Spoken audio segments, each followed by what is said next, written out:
અરે સાસુમાં અનુશ્રીએ તો હાલત ખરાબ કરી નાખી છે. અનાઉન્સમેન્ટ શું હશે એ જાણવાની લાલચમાં ને લાલચમાં આપણે હેરાન થઈએ છીએ. અલગ એકદમ સાચી વાત છે બનેવીલાલ તમારી. અને આ આખી વાતમાં રુદ્ર ગાયબ થઈ ગયો છે અને મામા મામી પણ. ક્યાં કે બંને વચ્ચે સાઠગાંઠ તો નહીં હોય ને? શું બોલે છે તું? રુદ્ર તો અહીં આવી પણ ગયો ને, પણ નક્કી એ બંનેના ગાયબ થવાનું કારણ અલગ હશે. નાના સાસુમાં તોય આપણે બધા એંગલ વિચારી લેવા પડે. હા તો આજ તો કાલે ઉઠીને મામા એમની અપકમિંગ બર્થડે પાર્ટીમાં એવી કઈ સરપ્રાઈઝ અનાઉન્સમેન્ટ કરી દે કે રુદ્ર મારી પ્રોપર્ટીનો વારસદાર છે, તો આપણે તો ધંધે લાગી જઈએ ને. ના ના, એવું કંઈ જ નહીં થાય, એની મને ખાતરી છે. અરે સાહેબ, તમે ઓળખતા નથી મામાને. અનાઉન્સમેન્ટ. મહેન્દ્ર, અરે તું ક્યાં હતો? કેટલા ફોન કર્યા મેં, એક પણ ફોન રિસીવ નહીં કર્યો તે. બીનાબેન ઇમરજન્સીમાં અનુરાધાને એને પિયર મૂકવા ગયો હતો. અરે પણ કેમ, શું થયું મામા? બધું બરાબર છે ને? અનુરાધાની મમ્મીની તબિયત બગડી છે. તો મામી તમારી બર્થડે પાર્ટીમાં આવશે ને? ના, મારી બર્થડે પાર્ટીમાં અનુરાધા નહીં હોય. હવે વળી આ શું નવું આવ્યું? આ ઘરમાં બધા ફાઇનલ થઈ જાય છે, બસ આ મામા દર વખતે કંઈક નવું લઈને આવે છે. લો બોલો, જેને અહીંયા હાજર હોવું જોઈએ એ અહીંયા હાજર નથી, અને જેને ઇન્વાઇટ નથી કર્યા અહીંયા આવી પણ ગયા. મહેન્દ્ર, તેથી રુદ્રની વાત કરી રહી છે. રુદ્ર તારી બર્થડે પાર્ટીમાં આવી ગયો તો પણ તે એને કાંઈ ન કહ્યું? આ બાબતે મારે કોઈ વાત નથી કરવી. રુદ્ર અહીંયા આવ્યો ને ત્યારે જ મેં એને કહ્યું હતું કે મેં તને ના પાડી હતી. મેં તને કહ્યું હતું કે પુરોહિત પરિવારમાંથી અહીંયા કોઈ નહીં આવે, તો તું શું કામ આવી ગયો? તો એણે મને સામે કહ્યું બીનાબેન કે મારી પ્રિન્સેસ અનુશ્રી પણ હવે પુરોહિત પરિવારની જ છે. આવું કહીને એણે મારું અપમાન કર્યું. હું એને આગળ કઈ કહેવા જતો હતો તો તારી મામી વચ્ચે પડી અને મને કહે કે મારે એના જમાઈનું અપમાન નહીં કરવાનું, મારે એના જમાઈને કઈ કહેવાનું નહીં. બેન, એને મને સોગંદ આપ્યા અને અનુરાધાને વચન આપ્યું.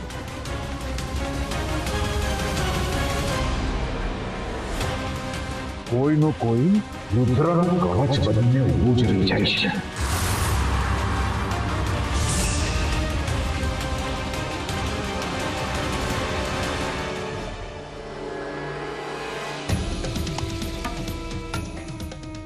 રસુમાં આ મનમાં ને મનમાં કેમ મલકાઈ રહ્યા છો કહો તો?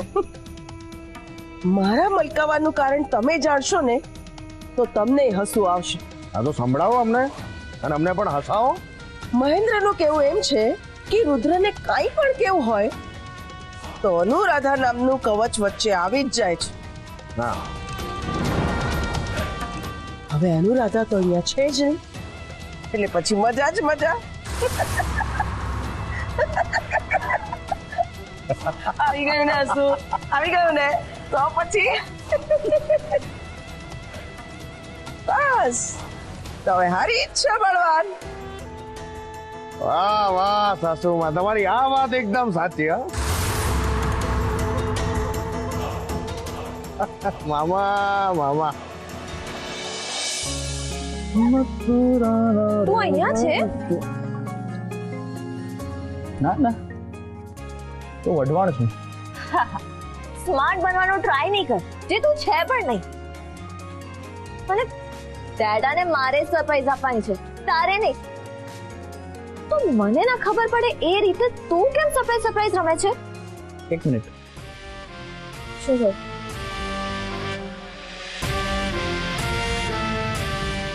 વાસ આવી? શાની? એક બળવાની વાસ. બોલવાની?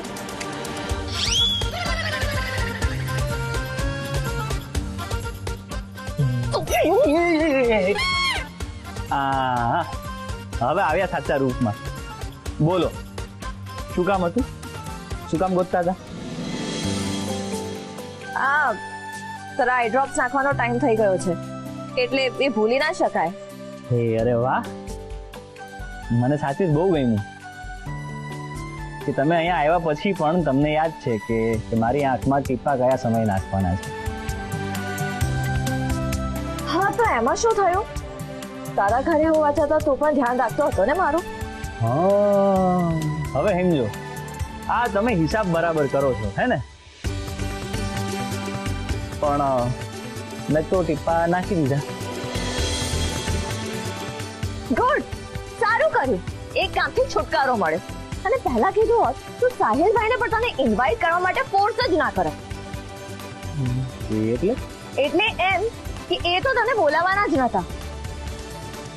હા તો તારી હેલ્થના કારણે તને એકલો ના મુકાય અને મેં એમને ના પાડી. અને એટલે જ તને પણ કહ્યું. હા, એટલે તમે એમ કહેવા માંગો છો કે જો આ કારણ ના હોત તો તમે એકલા આવત?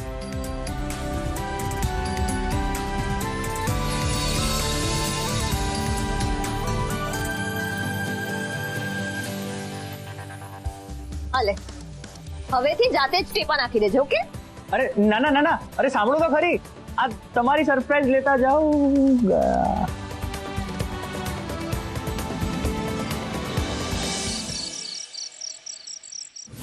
હા થીમ જે પણ હોય, પણ સિટિંગ અરેન્જમેન્ટ્સ અને ડાન્સ માટે પણ જગ્યા હોય ને એ ધ્યાન રહે બસ. ને હું શું કહું છું સાહિલભાઈ, હા મીડિયા વાળાને ઇન્વાઇટ કરવાનું ના ભૂલે. એ કહી દો લાઈવ કવરેજ કરવા માટે.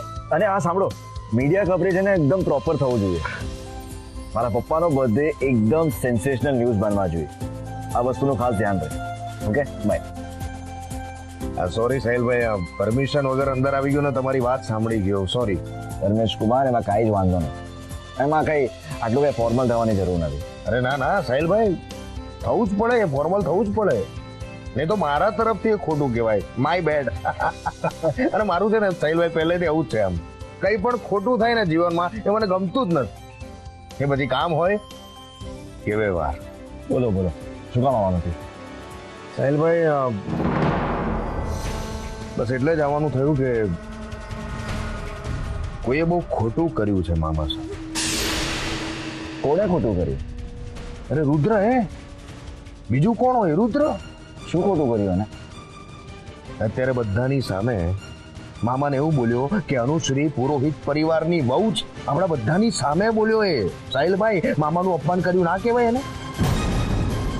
અરે તમને પણ ખબર છે, આટલા વર્ષો થયા આપણે પણ મામાની સામે કંઈક બોલતા પહેલા 10 વાર વિચાર કરીએ છીએ. અને પેલો આજકાલનો આવેલો ગામડો છોકરો મામાની સામે આવું બોલી જાય થોડી ચાલે? ખોટું ના કહેવાય?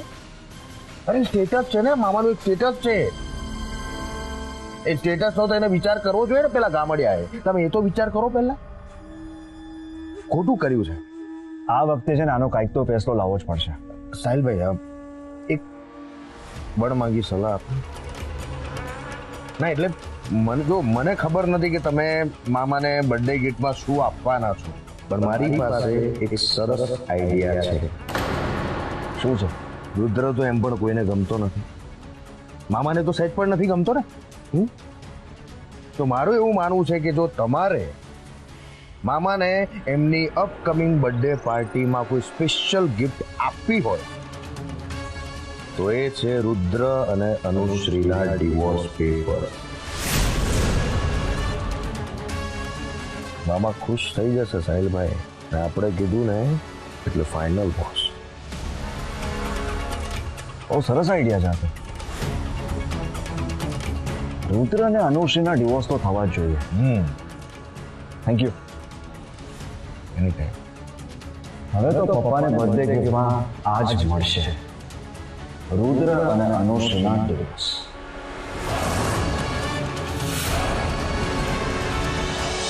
આપણને ભાન ન પડે એવી બધી અંગ્રેજી અને આ બાપુની અહીંયા બધી મારી ક્યાં ગઈ? હે ભગવાન, હજી 15 દી હાલે પદ્મડીને આપી હતી મેં. કોઈ દી એની પાસે ગયું એટલે પાછું આવે જ નહીં. એ પદ્મડી, જરાક જટ અહીંયા આવતા. એ આવી. શું થયું ભાભી? અઠવાડિયાથી તારી પાસે ઓલી બા વાળી ચોપડીઓ માગ કરું છું, તું આપતી જ નથી, હાવ ભૂલી ગઈ છો.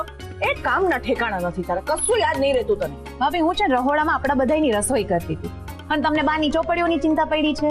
આટલી નાની નાની વાતમાં મને હું કેમ આટલું બધું સંભળાવો છો? હા ઈ છે ને, આપણે ભૂલી જતા હોઈએ ને વાતો, એટલે પછી થોડું સાંભળવું પડે. નાની નાની વાતમાં આટલું બધું સંભળાવો છો અને મોટી મોટી વાતો હાવ ભૂલી ગયા છો તમે. હું કઈ મોટી વાત ભૂલી ગઈ? મેં તો ના જ પાડી હતી કે તમને નહીં, કોઈને યાદ નથી. મારી દીકરીના લગ્નની વાત આ ઘરમાં બધાય ભૂલી ગયા છે. મારી જાસ્મીને તો કોઈ ગણતું જ નથી ને. પણ હું પદ્માયની માં હજી જીવું છું. એમ કોઈને કાંઈ નહીં ભૂલવા દઉં. પદ્મા, હું બોલસ તું? ધર્મો ધર્મ સાચી વાત કરું છું ભાભી. મારી દીકરીના લગ્ન માટે 10 લાખ દેવાનું તમે મને વચન દીધું હતું. મંગળસૂત્રના હમ ખાઈને વચન દીધું હતું. એનું હું થયું? બધાયની સામે મને ભોંઠી પાડવા માટે તમે મને કહી તો દીધું કે તને 10 લાખ દઈ દઈશ, પણ પછી તમે જ ભૂલી ગયા છો. અને તમે હું કામ યાદ રાખો? તમારે તો કાંઈ લેવા દેવા જ નથી ને. અરે પદ્મા, જેને પોતાની દીકરીના લગ્નની ચિંતા હોય ને એને હંધુય યાદ રહે. અને તમને હું કામ ચિંતા હોય? દીકરી તો મારી જ છે ને. પદ્મા જો, ઈ છોકરીને મારા પેટે જણેલી છોકરી કરતા જરાય ઓછી નથી માની મેં. આ બધી ખાલી કહેવાની વાતો છે. હકીકતમાં એવું કઈ હોતું નથી. હું છે ને કાચી નહીં પડું ભાભી. તમને ચોખ્ખે ચોખ્ખું કહી દઉં છું, મને મારા હાથમાં 10 લાખ જોઈએ. નહીતર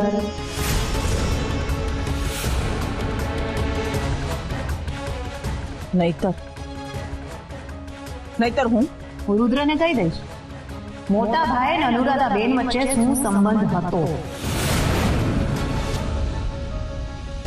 અને મોટા ભાઈને ઈ કહી દઈશ કે મેં વહુ અને દીકરા વચ્ચે કાંઈ સંબંધ નથી. પદ્મા, હા હું બોલસ, તું તને કઈ ભાનવાન પડે છે? આટલી કમથી વાત માટે થઈને આવડી મોટી ધમકી આપસ તું? જો પદ્મા, મારી વાત ભાભી, જો તમને કહી દઉં છું, આ વખતે મને હાથ ન અડાડતા. અરે અને હું કામ ન બોલું? મારી દીકરી માટે હું કાંઈ પણ કરી શકું છું. અને એક વાત ધ્યાનમાં રાખજો, રુદ્રને ખબર પડશે ને કે મોટા ભાઈ અને અનુરાધા બેન વચ્ચે હું સંબંધ હતો અને આવડી મોટી વાત તમે એનાથી હંતાડીને રાખી છે, તો એ ક્યારેય તમારું મોઢું નહીં જોવે.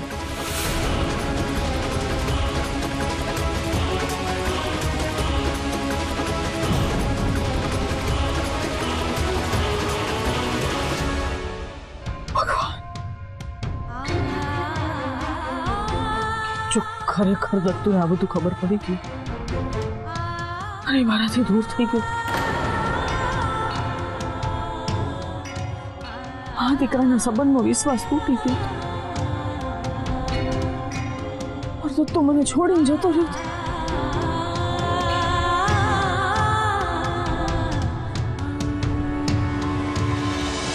અનુશ્રી, આજે તું અને રુદ્રકુમાર સાથે આવ્યા છો ને એ વાતથી હું બહુ જ ખુશ છું. હું પણ બહુ ખુશ છું ભાભી. હવે મને એમ કહો કે તમે પહેરવા માટે શું ડિઝાઇન કરાવડાવી છે? મેં પેલું ચલો ચલો ચલો, બધા સૌથી પહેલા ચા પી લ્યો. વાવ, લેટ નાઇટ ટી પાર્ટી.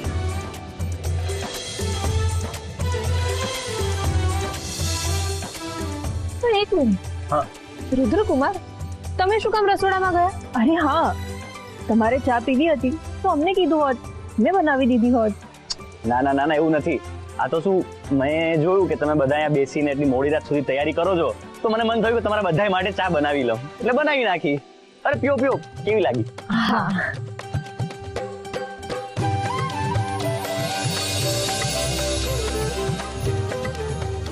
રુદ્રકુમાર, આ તો સાચે જ મજા આવી જાય એવી ચા છે. હો. એક વાત તો છે, તમારા હાથમાં જાદુ છે. હા,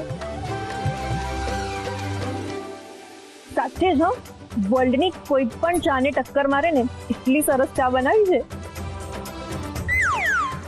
બસ હા, આ જરાક એક્ઝેજરેટેડ છે, એટલી પણ કઈ ખાસ નથી. ચા સારી છે તો નુપુર ચાને સારી કે છે, એમાં શું? ભાભી, એક્ઝેક્ટલી શું સારું છે ને શું નહીં મને ખબર છે. હવે તમે ટોપિક ચેન્જ નહીં કરો. કોણ શું પહેરવાનું છે? મેં એવું ફાઇનલ કર્યું છે કે મારે કઈ સાડી પહેરવાની. ગઈકાલે છે ને મેં ટ્રાયલ પણ કરી લીધી. અને મેં 2 ડ્રેસીસ બનાવડાવ્યા છે, જે સારો લાગશે એ પહેરી લઈશ. અરે મને તો મારા ડેડાની બર્થડેની અરેન્જમેન્ટ્સમાં ટાઈમ જ ના મળ્યો. પણ હું ઓનલાઈન જોઈ શકું છું પ્રવીણભાઈની શોપમાંથી, હે ને? અત્યારે જ ડ્રેસ ઓર્ડર પણ કરી દઈશ. 1 મિનિટ.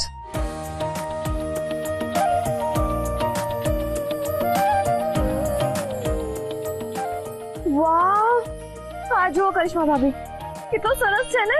બહુ સરસ છે. યસ, સો એલિગન્ટ. સુપુર્દી જુઓ,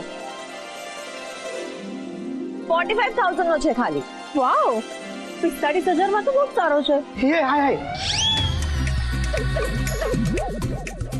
કેટલા? 45,000. 45,000? જો અનુશ્રી, મારી પાસે એટલા પૈસા નથી. હા, તમે બીજું એક લઈ લો સસ્તું. અરે તો તારી પાસે કોણ પૈસા માંગે છે? 45,000 નો ડ્રેસ લેવા, એક કપડું 45,000 નું. જુઓ, તમે મારા પત્ની છો અનુશ્રી, તો તમારે એટલાની જ સાડી કે ડ્રેસ લેવો જોઈએ જેટલા મારી પાસે પૈસા હોય, અને મારી પાસે એટલા નથી. હું શું કહું, તમે આમાંથી કોઈ પાસે માંગીને પહેરી લો ને તો પણ મને વાંધો નથી. માંગી લો ને. હું પહેરે કોઈ બીજાના કપડા તને પહેરવાનું કહેતો? હા, જુઓ, હું બીજા પાસેથી માંગીને નહીં પહેરું. શું બજેટ છે તારું?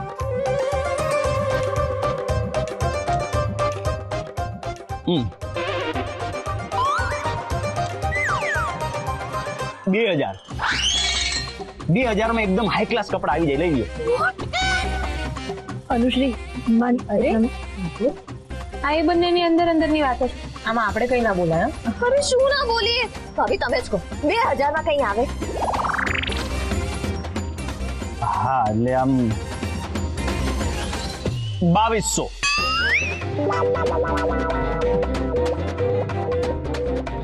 2,200 માં જે આવે બધું લઈ લો, જાઓ. આનાથી વધારે પૈસા મારી પાસે નથી. શુભરાત્રી. ભાભી જોયું તમે? શુભરાત્રી.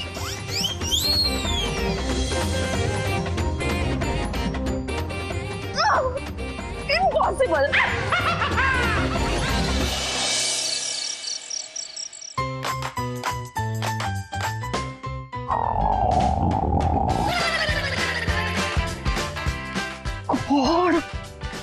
માણસ તો ખરેખર ઇમ્પોસિબલ છે. ઉપરથી મારો પલંગ તો સુઈ ગયો.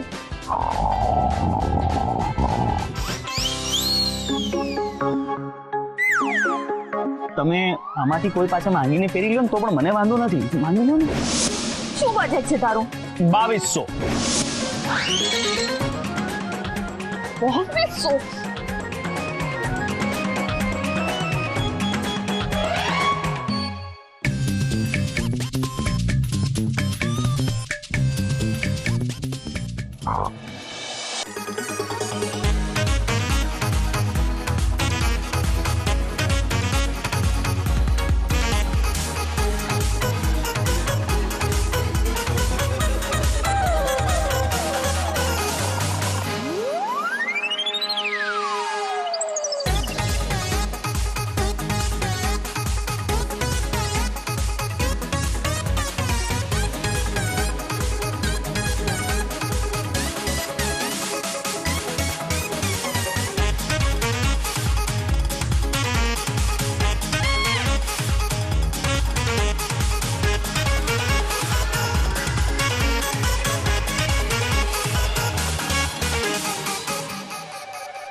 $2,200.